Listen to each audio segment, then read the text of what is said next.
First of all, I would like to appreciate my deepest appreciation for Jerry and you for having the courage, the sensitivity, and the openness, and for the desiring and allowing of Abraham process. I see you both as one of the greatest teachers of well-being for the humankind. So thank you first for that.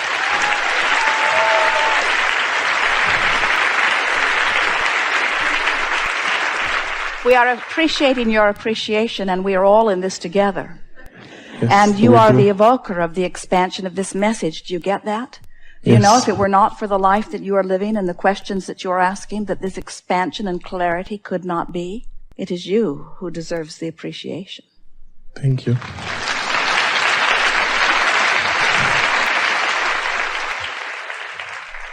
What I wanted to ask is regarding relationships. Jerry talks about one of the cities regarding like attracts like, and something that we know that calls that opposite attracts. And you've mentioned that this is the subject that concerns harmony and not intentions. And I wanted a little, maybe if you can expand some words about this. What is the difference between the two? Well, if we were entering into a relationship with another, our marriage vows would say, I like you pretty good, let's see how it goes.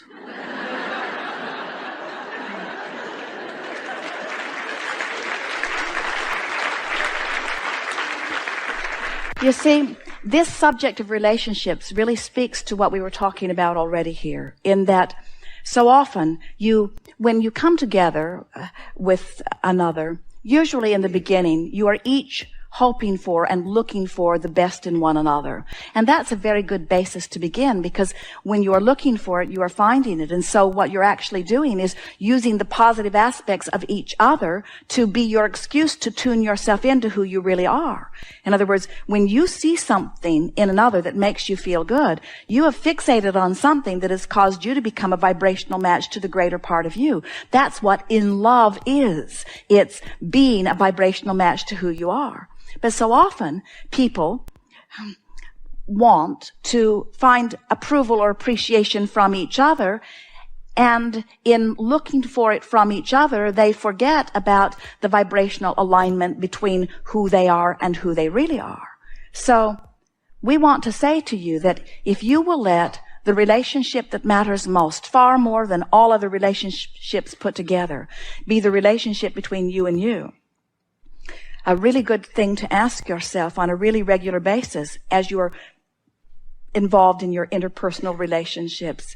Let's say you're looking at someone and you don't like what you see, and you feel negative emotion because you've fixated on something that the source within you would never fixate on.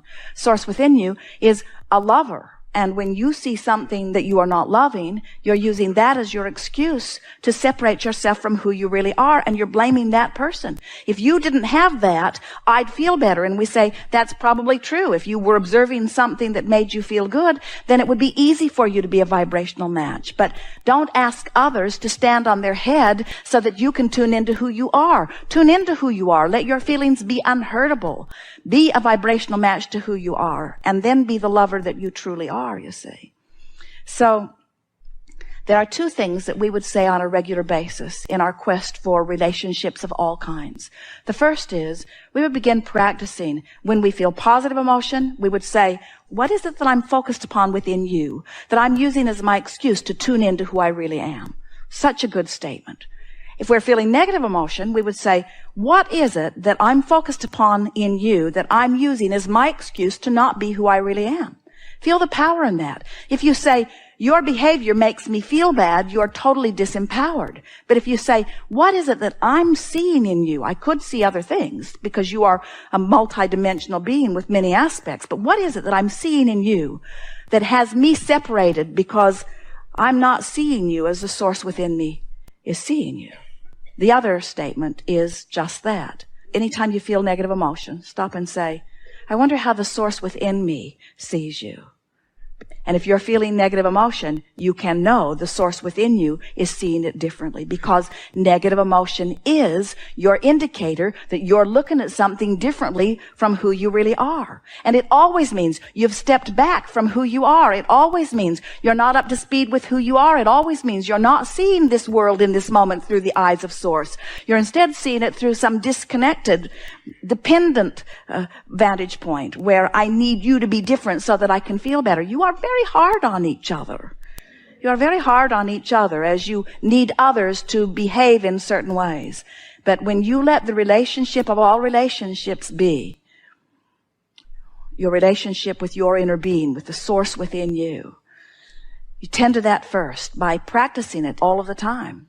And before you know it, you'll be so tuned in, tapped in, turned on that you will see only positive aspects in others. We're visiting with a woman one day. She was discussing her ex-husband, who she had nothing good to say about. And we were encouraging her to have something good to say about him. In fact, we were encouraging that she begin making a list of positive aspects about him.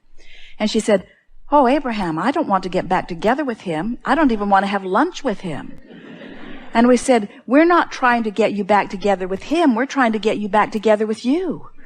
In other words, you can't condemn another without separating yourself. And that's why you feel such strong emotions about so many people. You don't feel good, and you think it's because of something that they are doing, you see. So there are so many wonderful relationships to be experienced. And when you get tuned into who you are first, and then you begin to move through your day looking for the best in others, before you know it, you'll be so tuned to the best in others and in the world that it will be a really rare experience when someone bumps up against you who's not a vibrational match to that well-being. Isn't it interesting to know that you have control over the behavior of all others? Now hear this. You have control over the behavior of all others as it relates to you, because you are evoking from everyone where your vibration is about them. So if you train your vibration into the best of them, then they must give it to you. That's what positive expectation is. That's what true upliftment is. Getting tuned into who they really are, you see. And if they're really vibrating in a different place than you are, law of attraction will not bring you to the same place. Even if you live in the same house, you'll zig and zag. You'll wake up at different times. You'll sort of have different thoughts. You'll go one way, the other will go another way. In other words, no problem at all. The universe only brings you aspects of others that are active within you. So everything you're getting from everyone that you're getting from, you're getting it as an indication of your vibration. Jerry and Esther's friend Mike on the camera made a button and gave it to them, and the button says, "Hi, I'm your vibrational indicator." So if someone's rude to you, they're your vibrational indicator. If someone's charming, they're your vibrational indicator. You only get back what you are giving out, you see. So it's really worthwhile training yourself into alignment with who you really are. Good to know, yes?